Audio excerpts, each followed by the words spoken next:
My name is Brock, and this is the Dungeon Master's Toolkit podcast.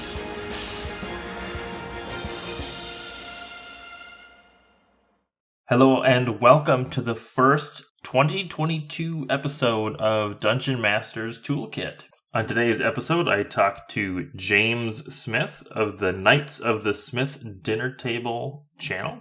During the interview, we cover multiple topics, but just a few are modules versus homebrew, handling character death, systems that he recommends to newer dungeon masters, and a very fun conversation at the end about favorite villains and making villains memorable.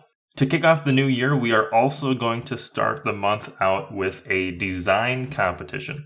If you aren't familiar, we have run 2 previous design competitions, and both were about creating content for a fantasy desert metropolis city called Jinan, the Immortal Garden. And we are going to continue creating content for this location, and we will continue to put the entries into kind of a PDF zine thing that is freely available on the Discord, and you can actually go and grab the current version of that on the Discord now.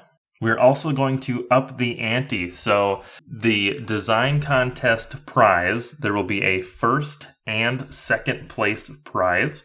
The first place will be a $15 reward, and the second place will be a $10 reward.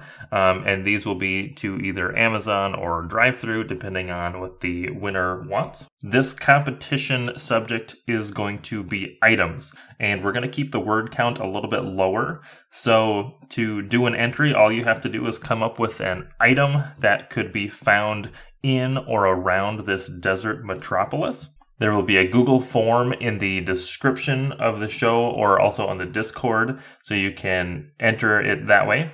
And the main pieces that you'll need for the entry are going to be the name of the item, the rarity of the item, so kind of like a common, uncommon, rare. I'll give a drop-down menu for that. And then the type of the item as well, so if it's like a weapon or armor or some type of accessory or something. And then the final piece, the actual word count piece, will be 250 words, description of the item and kind of what it does, how it looks, just everything about the item and what your dungeon masters may want to know about it. Just a reminder that these entries are supposed to be system agnostic, so they should be able to be used in any system. So don't put anything like +3 to dexterity or, like specific skills or something. Just kind of word those in as things that they may grant bonuses to. That way dungeon masters can kind of take it and tweak it to their specific system as needed. And the contest is going to run for the entire length of January. So at the end of January, I will collect all of the submissions, all of the entries. I'll take a look at them. And then maybe in the next week or so, I will determine the 2 winners, first place and second place. And then we will release our prizes. And hopefully we will be doing another contest again in February or shortly after. And before we jump into the episode, I'm just going to read 2 entries that I have created so that people can get kind of a feel for how these maybe should be worded or just get some starter ideas. The first item is the Lightning Stone. Lightning stones are small gems with a translucent, murky blue hue. Sparks of lightning flash inside as if a storm roiled within. It is believed that lightning stones are created during vicious storms when a bolt of lightning strikes a gem or vein of precious metal. Adventurers and treasure hunters will occasionally stumble across these stones when scouring the dunes around called Jinan after a storm. They can, on occasion, be found in a merchant's shop or on the black market. Purchasing such a rare item will be costly. When forged onto a weapon or another object, the stones grant that object some of its power. It takes a skilled artisan to work a lightning stone into another item. Weapons are an obvious choice, using the stone's electrical properties to make the weapon even more deadly. A master gem crafter, however, can graft the stone onto many objects besides weapons, granting them unique and unexpected powers. Lightning stones are considered rare gems. Up next is the Storm Spear, a rare weapon. A storm spear is a unique weapon forged with a lightning stone and precious amber. Each spear is unique and a coveted prize of any warrior in Called Jinan. The shaft of a storm spear is often fashioned like any other spear. It takes expert craftsmanship, however, to forge a tip that can hold a lightning stone. The lightning stone electrifies the tip of the spear, making it a fearsome weapon. When the bronze or iron tip of a storm spear forcefully hits metal, such as armor, a loud thunderous crack can be heard. Those unfortunate enough to be the target of such a blow often report being disoriented and shaken by the sound. Training with a storm spear is difficult and dangerous. The most skilled warriors have even been known to concentrate the lightning into short bursts that leap from the weapon. The only thing more difficult than learning to wield such a weapon is finding a stone to forge it. With that, I'm really excited to see all of the submissions that we get for this competition. One other note is that you can submit as many times as you want. So if you want to create like 5 or 6 different weapons or items, I guess, feel free to do multiple submissions. The more submissions you have, the more likely it is you're going to get picked. And feel free to share them online, like on Twitter or Discord or Reddit or whatever, as you're making these so that other people can see them or maybe find out about the competition. And with that, let's jump into the episode. Welcome, everybody. Today I have James Smith with me. Welcome, James. Howdy. James, why don't you tell us a little bit about yourself and how you got started in tabletop role-playing games? All right. Well, I have been playing since 1985. So yeah, I'm one of the old men in the hobby. Started out with the red box of Dungeons and Dragons, worked my way into first edition, second edition, and then I exploded outward into other games from there. I am currently running 4 different games amongst 2 different systems, Savage Worlds and Pathfinder first edition currently. Excuse me. But nope, I have a long time of playing and very long time of game mastering. Is there any specific system that you have felt drawn to since you've, started to branch out from just the D&D? Absolutely. My personal favorite is the Deadlands Classic system made by Pinnacle Entertainment Group. And what about Deadlands kind of calls to you? The fact that it has exploding dice pools and handfuls of dice. Not only do I love it, but my players love that as well. I started with a dice pool game, so I have always kind of had that itch to be rolling lots of dice as well. So I can't blame you guys there for enjoying chucking a bunch of dice. Thank you. Do you have any tips for new dungeon masters?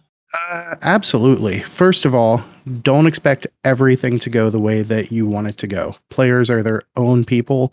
They're playing characters that they want to play. Always be ready for the unexpected. And I know that sounds kind of cliche, but it is very much a true statement when it comes to running games.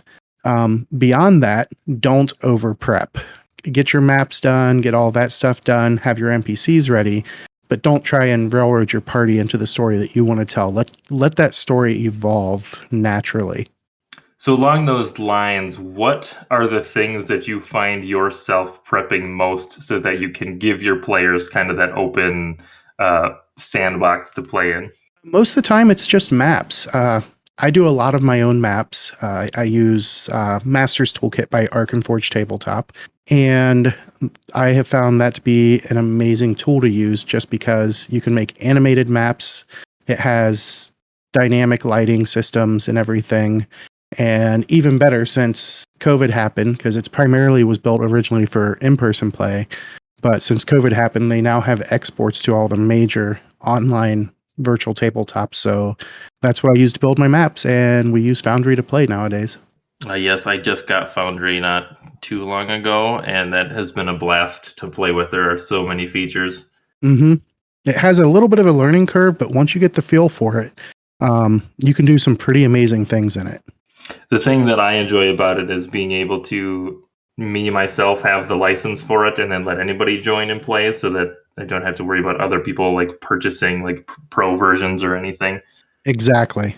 That was one of my biggest things is much like the Master's Toolkit, it's a one-time cost unless I'm buying extra stuff for it, and it's not a subscription. So that was a huge draw for me.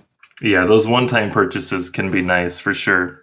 When you're prepping your maps or just kind of your next session in general, do you kind of come to a point where you say, okay, this is all I had prepped for today, and then do you ask your players, hey, what are you guys looking to do next time, and then kind of prep in that direction, or do you just kind of go wide open and just improv your sessions?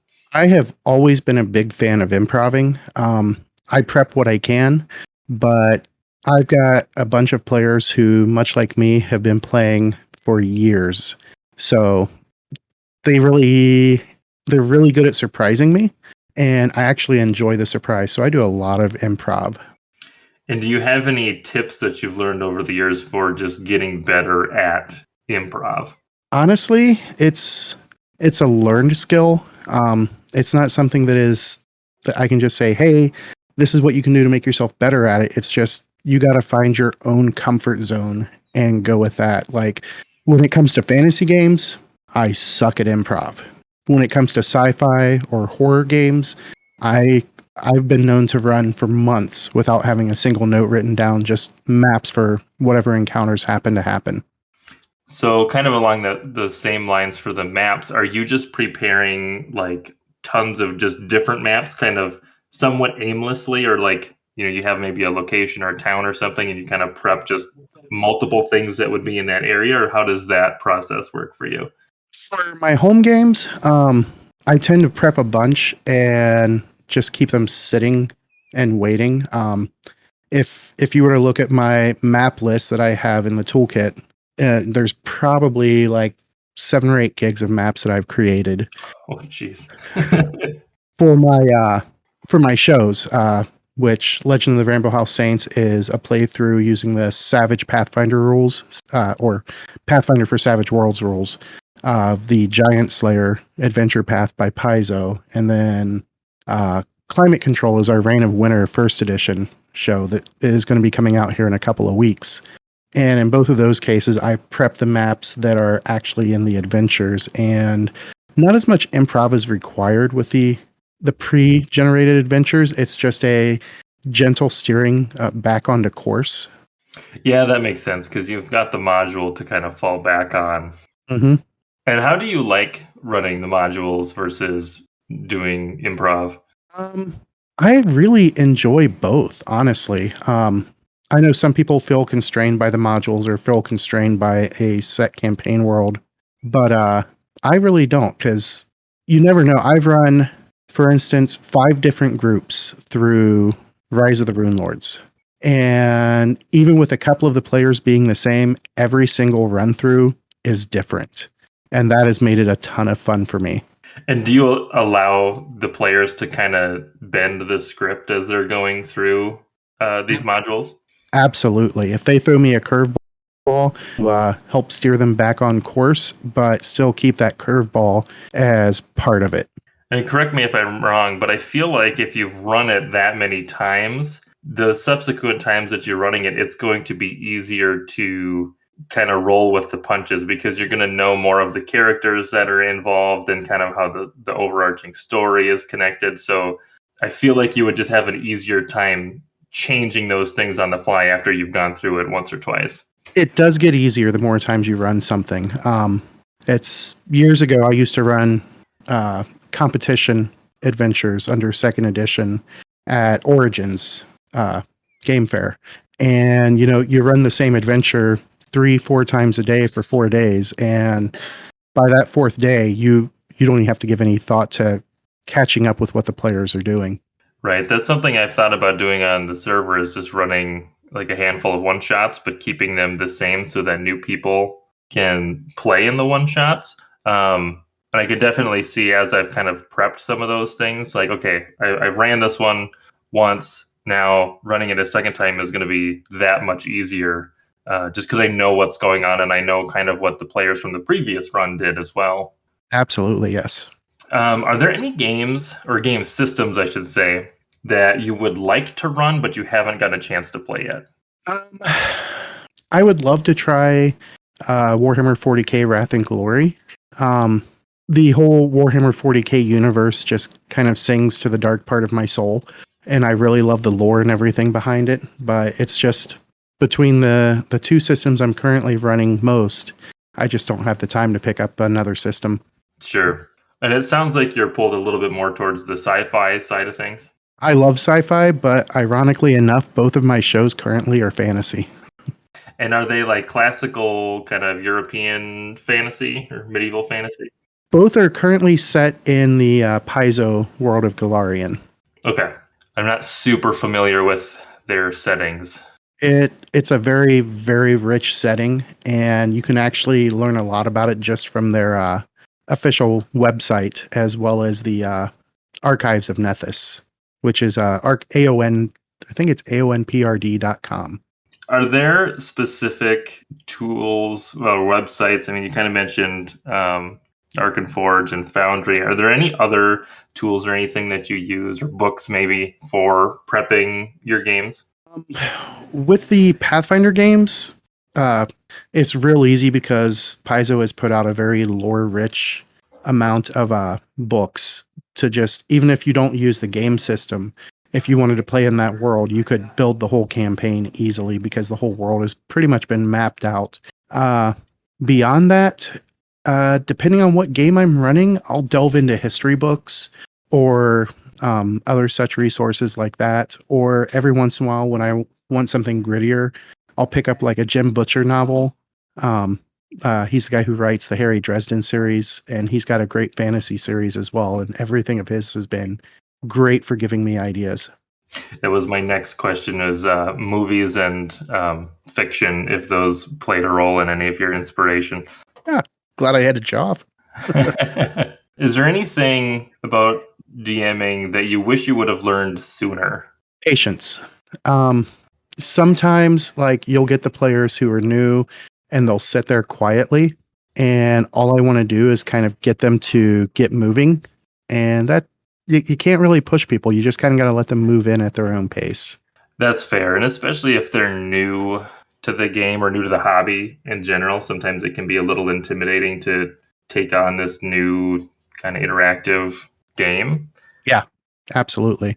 So in those situations, do you tend to just kind of give them space and let them come in at their own time, or do you kind of give them little hooks to try and, let them sink their teeth into? How do you kind of get them to move forward? My go-to is just a gentle nudge. I try not to put them too much on the spot, just because in my experience, that'll drive a new player away faster than anything else.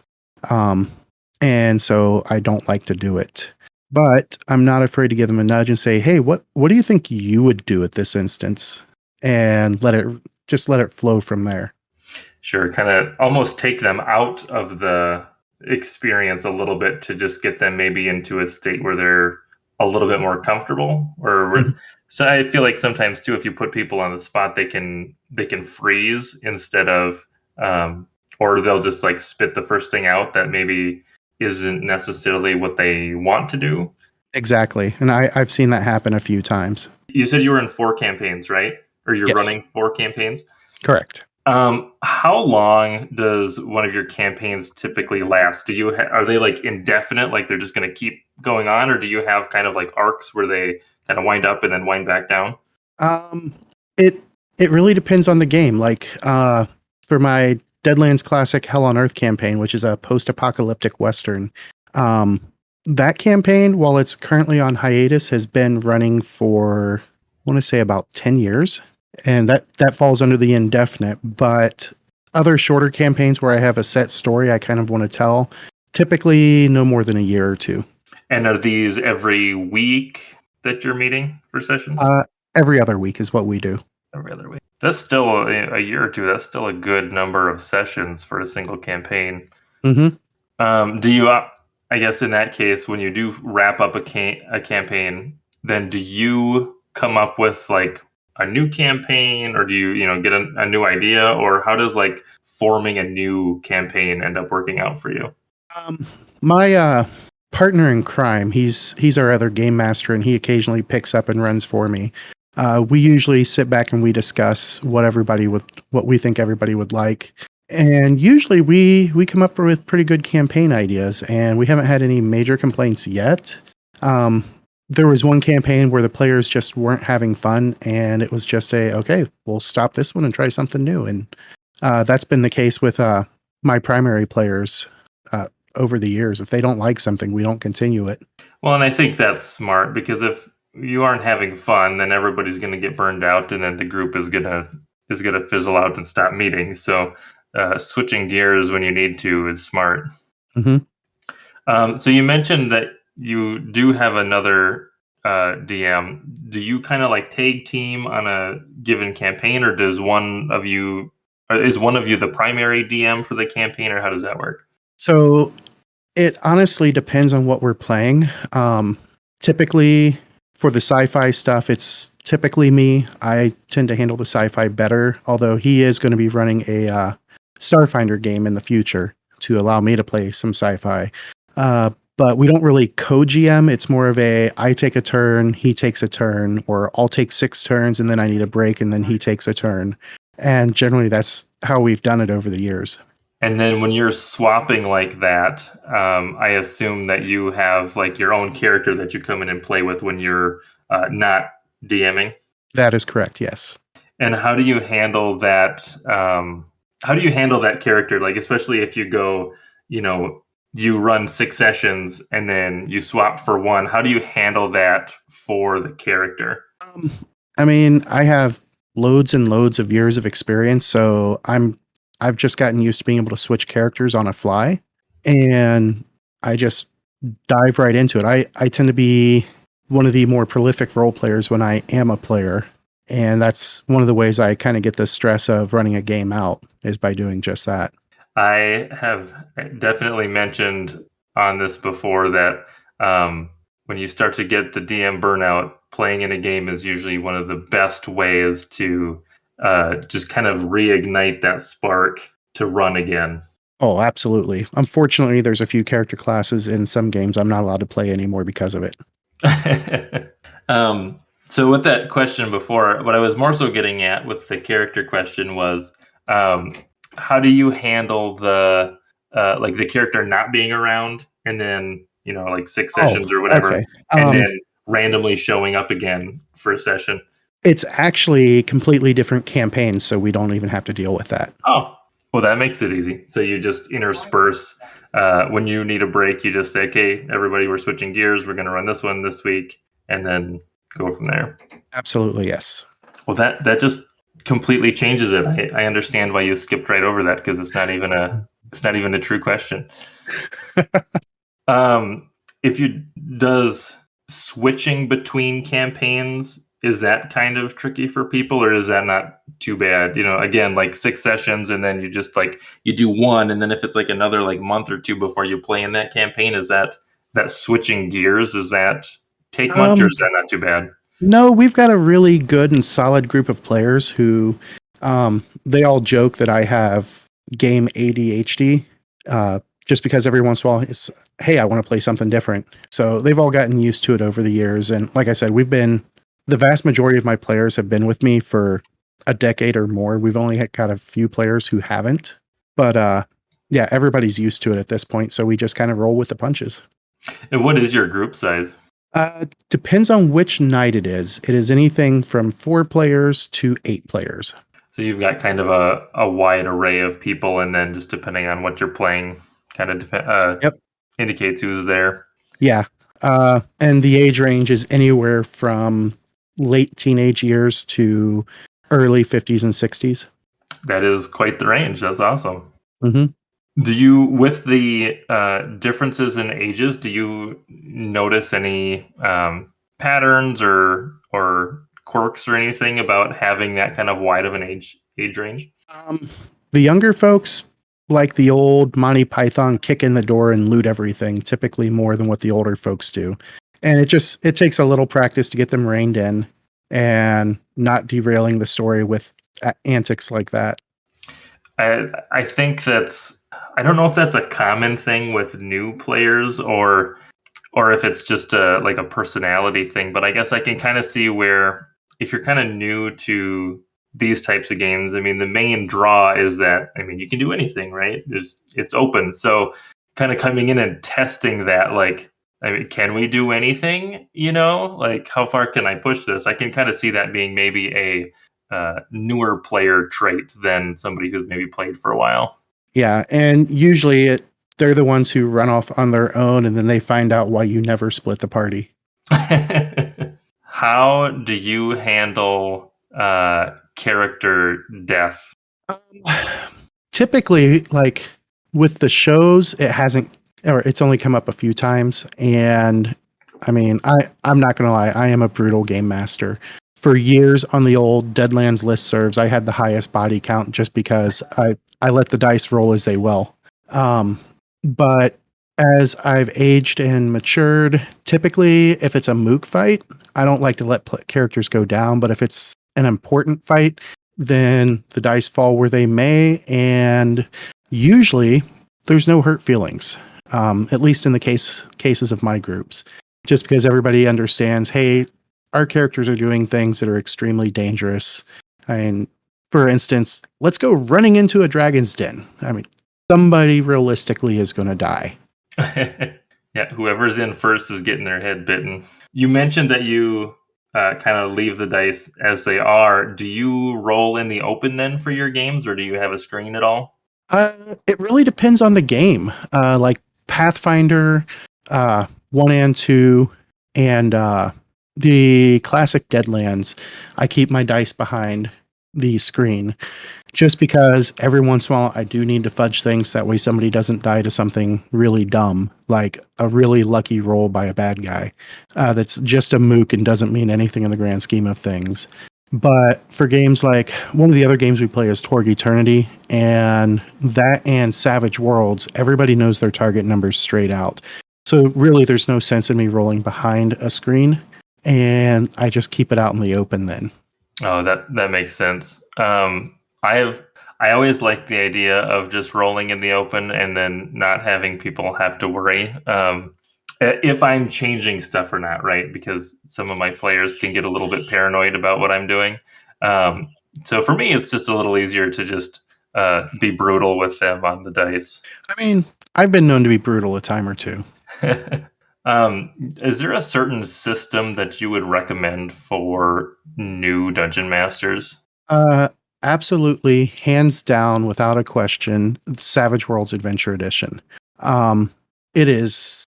I hate to use their tagline, but it is literally what their tagline says: fast, fun, and furious.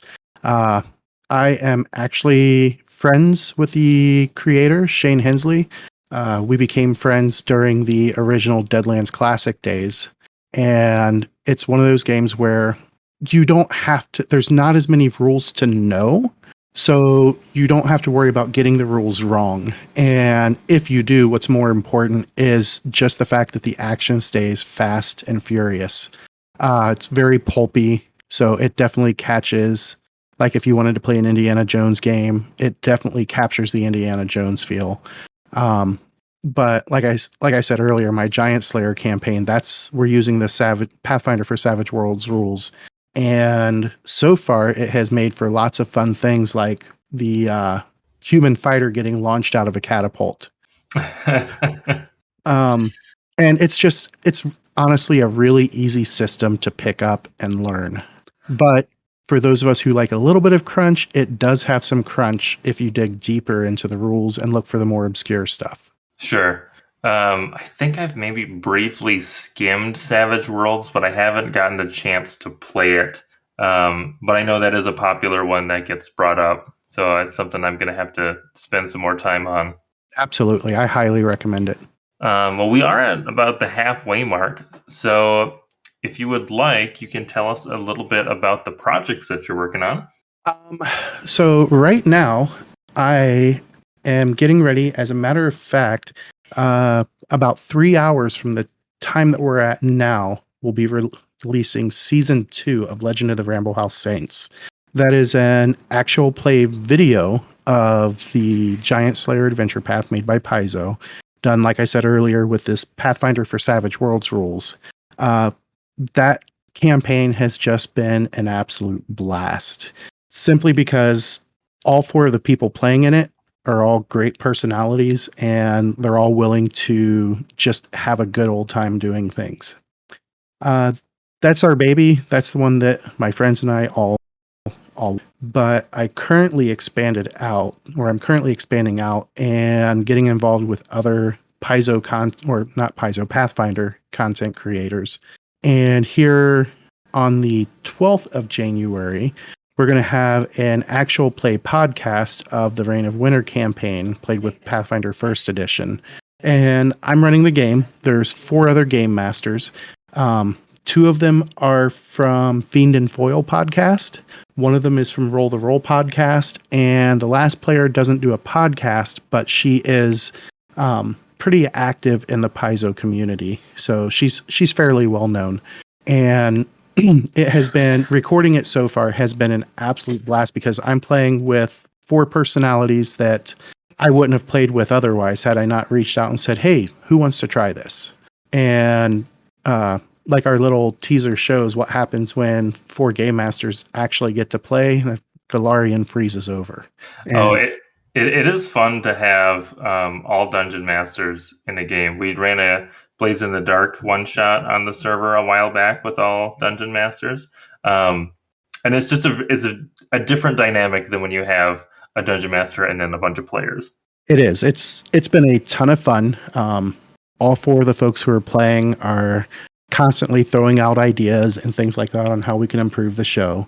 And it has just been, like I said, an absolute blast for me. We've got 2 episodes in the pipe, and we're going to be recording more this weekend. So I'm hoping everything takes off with that and really blows up, so to speak, or it goes viral, whatever the kids are saying these days. So what is that like a weekly that you release episodes?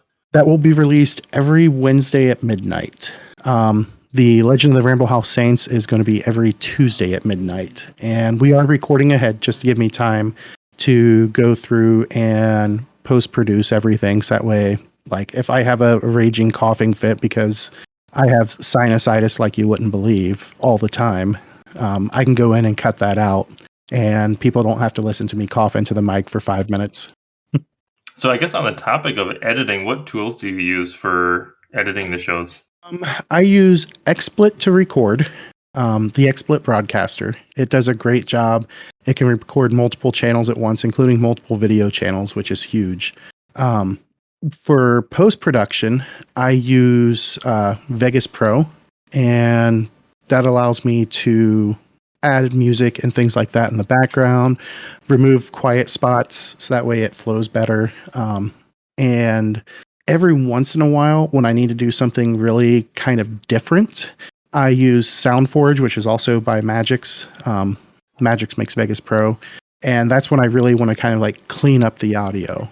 So 3 major tools that I use, and it's all one big learning process. A whole set of studio quality mics, an audio mixer board, plus studio headphones, and the programs that we use. It gets expensive really quick. So do you record those all kind of in-house then, or all together? In both cases, we play online. So I actually record from Discord, which has its own challenges because, I mean, the audio on Discord is all right, but I usually have to do a bit of cleaning up when you've got like 4 or 5 people all trying to talk at once. Yeah, that makes sense. That sounds like a lot of fun, though. How long does it take to like record an episode and then, take it from kind of the raw footage to like a completed episode? Episodes are typically between an hour and an hour and a half. We try and keep it closer to an hour just because that seems to be the attention span of most listeners. And I actually got that straight from the Glass Cannon podcast guys. They were like, hey, shoot for an hour. If you go over, that's fine. If you go under, that's fine. But that's about the attention span. And that was when I asked them for some advice, probably a couple years ago when I started broadcasting stuff. But the actual post-production, it really depends, because when I do the listen through and watch through, if everything sounds good, I just run it through a volume normalizer to try and get everybody's voices to the right volume and call it done.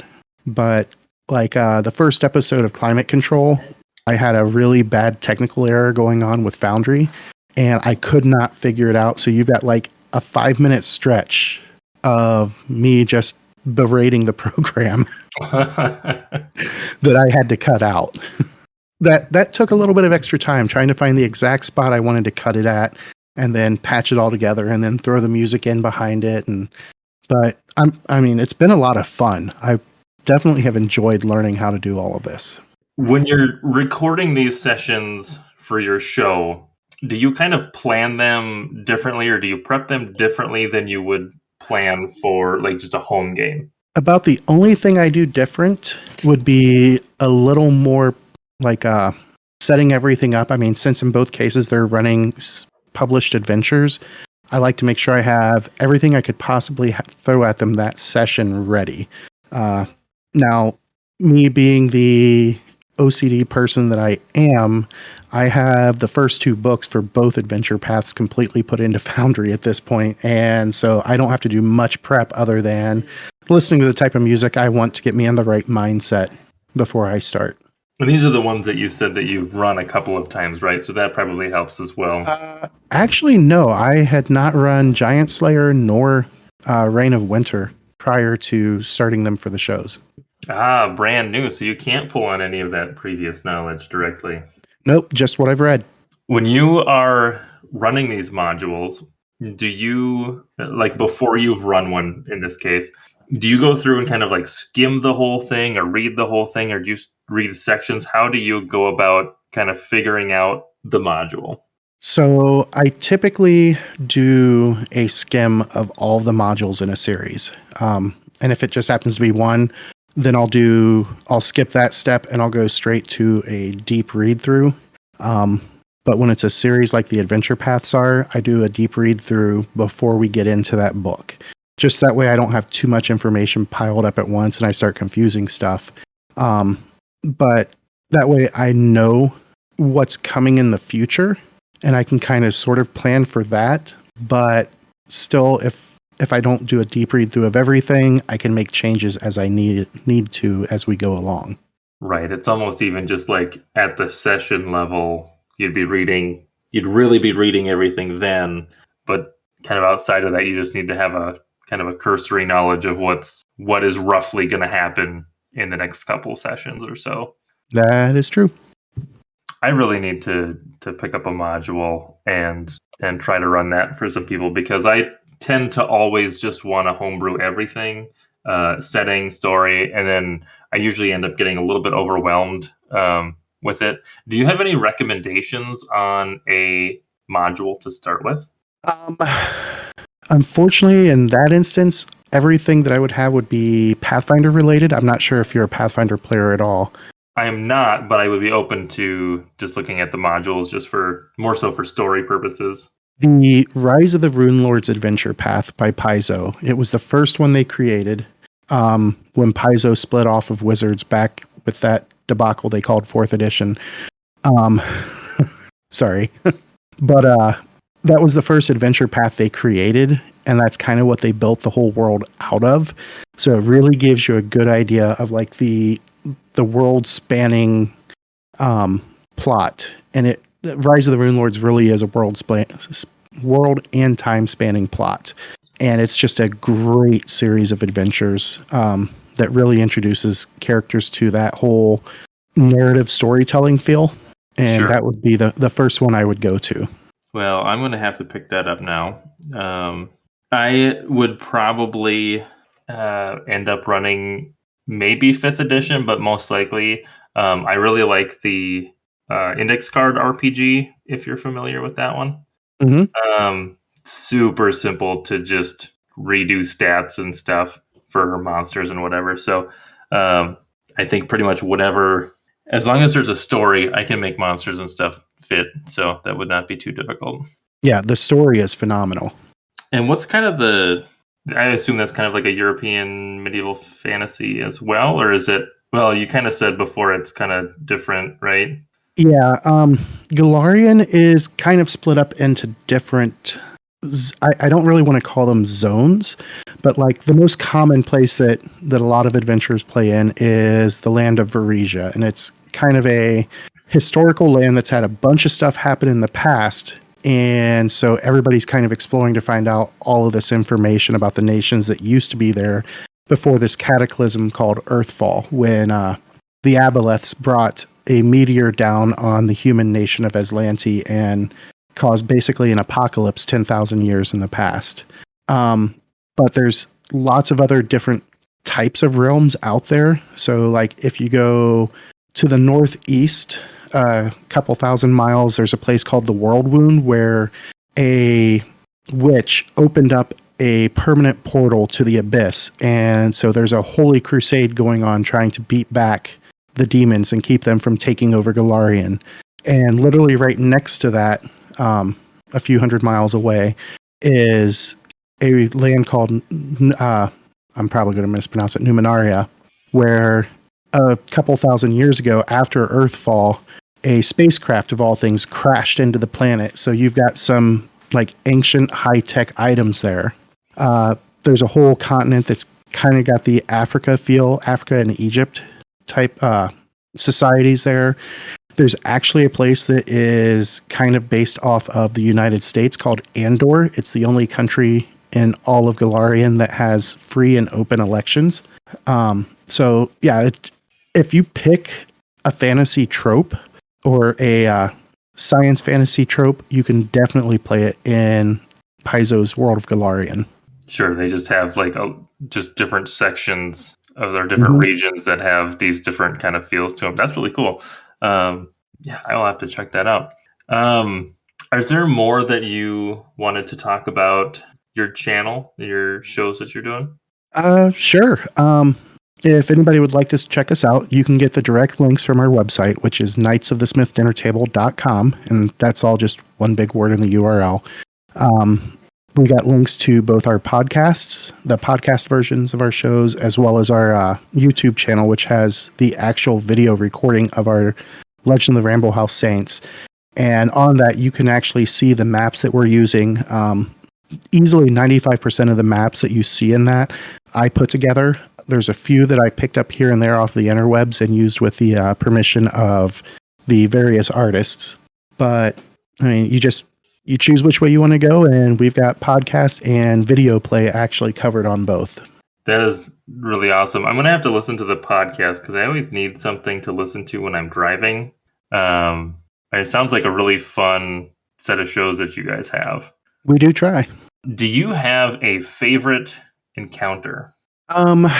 Actually, yes. And this one is digging way, way deep in the past. It probably back in the 90s with the original edition of Torg. And I don't know if you're familiar with that game system. It came out originally in the 90s, put out by West End Games, and it was a game where multiple realities invaded Earth. So, like in Great Britain, you have the fantasy reality that invades. In Japan, you had a corporate espionage type reality that invaded. Poor Indonesia got stuck with the Victorian age Gothic horror. The United States was hit with basically Land of the Lost would be the best way to describe it. So you had all these different genres mixing together, and I had stolen a villain straight from the novels that they put out with the game, whose name was Malcolm Caine. And I had my group of players chasing this guy literally across the world. And every time they would find him, he would pull off this huge, like, mass murder type effect where nobody saw him do it, but they all saw the final effects. Like, the best one, and it actually sent some of my players home pretty disturbed, was they were in Atlanta chasing this guy down, trying to find him, put a stop to him, because he was just causing trouble for Earth all over the place. And they hear a bunch of screams, and as they rush around the corner to see what's going on, there's a bunch of people with those, the only way I can describe them is concrete staples. The big pieces of rebar that are bent over on themselves and shoved down the concrete. But there were a bunch of people just pinned to the ground with that, and this guy was rolling a steamroller over top of him. Oh no. And just the visceral reaction I got from my players made me realize I had done something right. I got a reaction from the players, not the characters. Right. And suddenly it went from, oh, this is fun, our characters are chasing this guy, to, oh no, we got to get this MFer. Like, the players were saying that, not just their characters. And they really bought into the storyline. And when they finally caught this guy and put paid to him, that was a story that even today, when I run into some of those players from that time period, they still tell. And that's been 20 years ago, 25 years ago. And they still tell the tale of that villain. So with that character, or in, I guess, that specific event, did this happen after they had already had multiple encounters with him before? So they were familiar with him, but then like this was the like icing on the cake to this really... was definitely the icing on the cake, because that was when I knew I had hooked them into the story that I was trying to tell. It went from everybody showing up kind of happy-go-lucky to they show up and immediately they're ready in character because they want to get this guy. And I stretched this out for 6 months of weekly sessions. So when they finally brought him down, I mean, like I said, they still tell the tale about it today. Yeah, you had a really good villain there, and obviously got them hooked on it. So that's a fun story to have. And you as a DM, I assume, were probably like, okay, I got to keep this guy alive just a little bit longer. Yeah. And I mean, I had to get really creative to keep him alive, because they were coming up with some of these absolutely brilliant ideas to capture this guy. I can just picture the players every time they come to the session, like, okay, we've been making these plans ahead of time as to what we're going to do to take this guy down. Yeah, and they absolutely were. And that made it fun on both sides, because everybody was just bought into the story. They had bought into the story completely, and there was a complete and utter suspension of disbelief. And for the 4 hours that we played every week, they were their characters trying to catch this guy.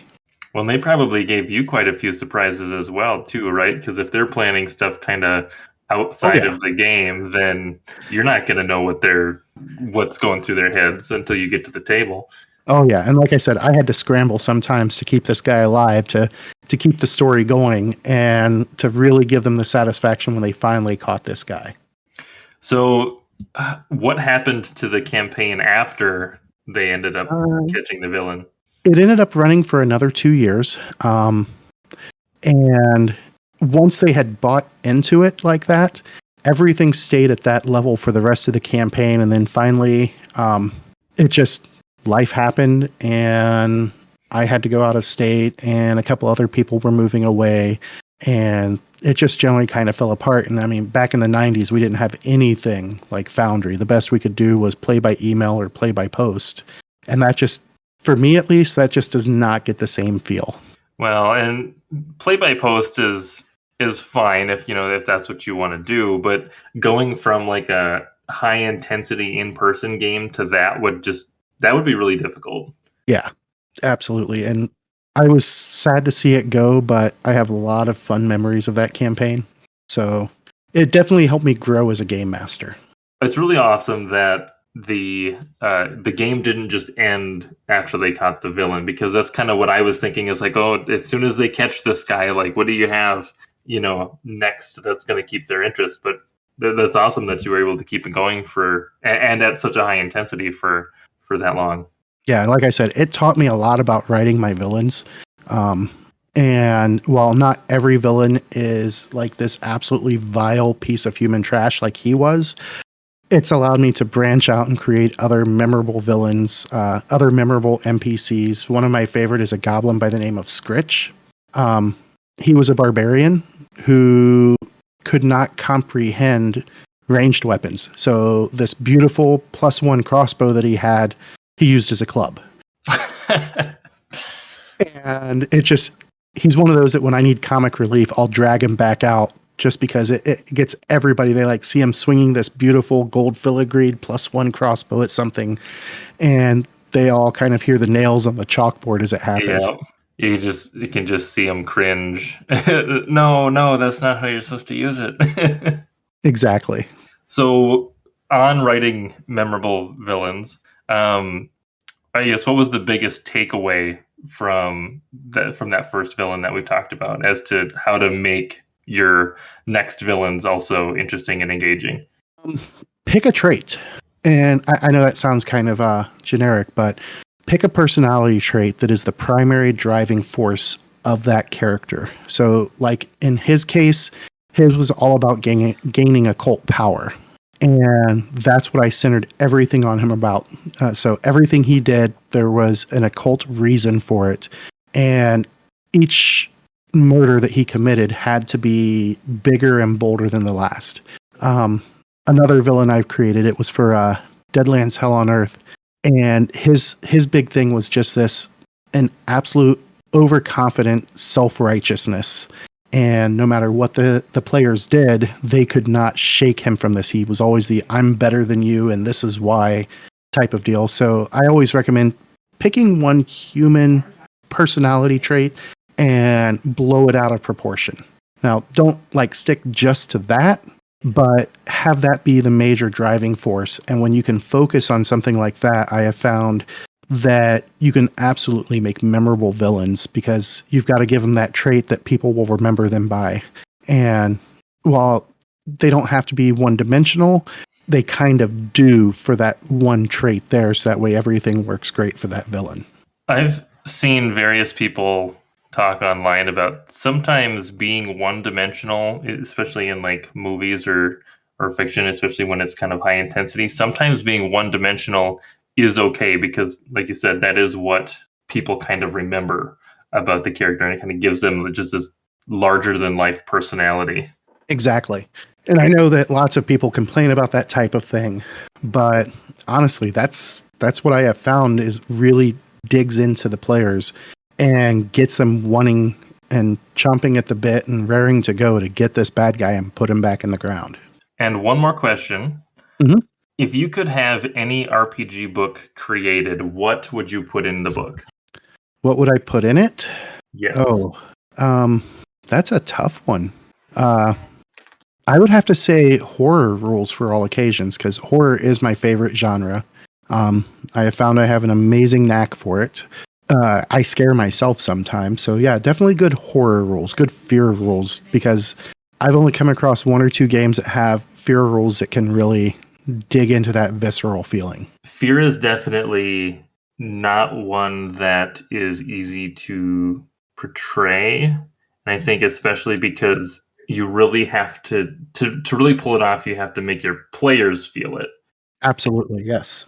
Which is not necessarily easily done just with mechanics. Like you can, kind of emulate other things just with mechanics. Having a insanity meter or something doesn't always make your players feel scared, even though the characters are. So yeah, and that's always been one of the things I kind of chafe at. I mean, with my core group of players at this point, they will play their characters as scared or terrified or absolutely horror-stricken, but that's just because they all enjoy that as well. But over the years, I mean, it's hard to find a player who buys into it. Right.